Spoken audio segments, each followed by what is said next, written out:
Fevralın 28'i Bakıda ve Abşeron'da hava arabir yağıntılı olacak. Günün birinci yarısında bazı yerlerde intensivleşecek, sulu qar yağacaq. Milli Hidrometeorologiya Xidməti bildirir ki, arabir güclənən şimal-qərb küləyi əsəcək. Temperatur gecə və gündüz 1-5 dərəcə isti olacaq. Naxçıvanda da sabah gün ərzində yağış və sulu qar yağacaq. Temperatur 1-4 dərəcə isti gözlənilir. Azərbaycanın bir çox rayonlarında hava arabir yağıntılı olacaq. Ayrı-ayrı yerlərdə güclənəcək. Gecə və səhər duman gözlənilir. Şərq küləyi əsəcək. Yüksək dağlıq ərazilərdə qar yağacaq.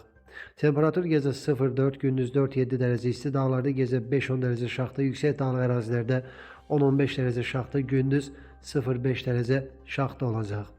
Gecə və səhər bəzi dağlıq və dağətəyi rayonlarda yollar buz bağlayacaq.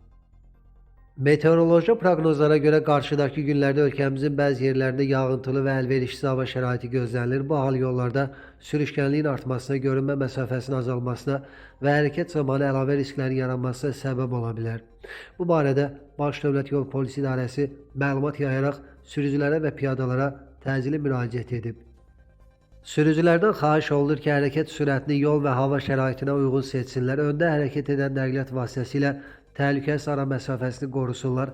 Qəfil manevrlərdən və kəskin əyləcilərdən çəkinib, yağış, duman və ya qar zamanı işıqlandırma sistemlərinin sazlığına xüsusi diqqət yetirsinlər. Piyadalardan xahiş olunur ki, yolu yalnız müəyyən olmuş yerlərdə keçsinlər. Hərəkətə başlamazdan əvvəl nəqliyyat vasitələrinin məsafəsini və sürətini düzgün qiymətləndirsinlər. Qaranlıq və görünüşün məhdud olduğu hava şəraitində daha diqqətli olsunlar.